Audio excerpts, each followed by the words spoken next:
Hello, my name is Natasha Tracy, and this is Breaking Bipolar at HealthyPlace. Today I want to talk a little bit about the idea that everything happens for a reason. Now, in the post that I've written, I've linked to it below, I talk about fault and bipolar disorder. So specifically, is it your fault that you have bipolar disorder? I walk through that a little bit. And I think that one of the reasons that people want to assign blame or fault for having a mental illness is because they want to understand why they have a mental illness. They want to understand why things happen. Because there is this notion that everything happens for a reason. But here's the thing. I am here to tell you right now, everything does not happen for a reason. Your suffering does not occur for a reason. You don't have to get something from it. If you choose to make meaning from it, that's totally okay. But it's not inherently anything. It's not inherently good. It's not inherently bad. It's just suffering. Now for me, I had bipolar disorder, and I have bipolar disorder, and I had symptoms of mental illness going back to when I was a kid. And I can tell you, there is no reason why that innocent child should have symptoms of a mental illness. And there's no reason why that innocent child should have wanted to kill herself at 13 years old.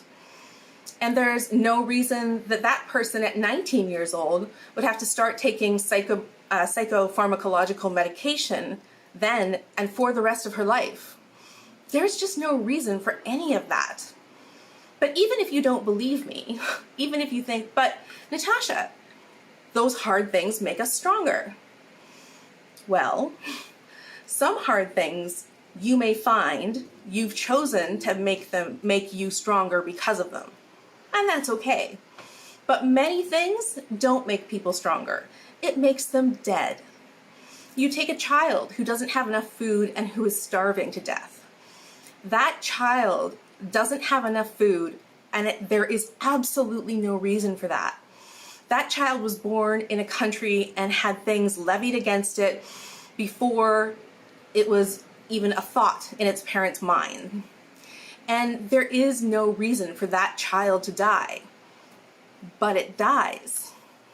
And that's the thing. Hard things are not there for a reason. They are there, but not for a reason.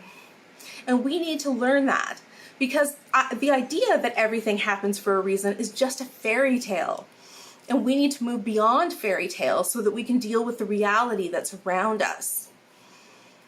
My name is Natasha Tracy, and this is Breaking Bipolar at HealthyPlace.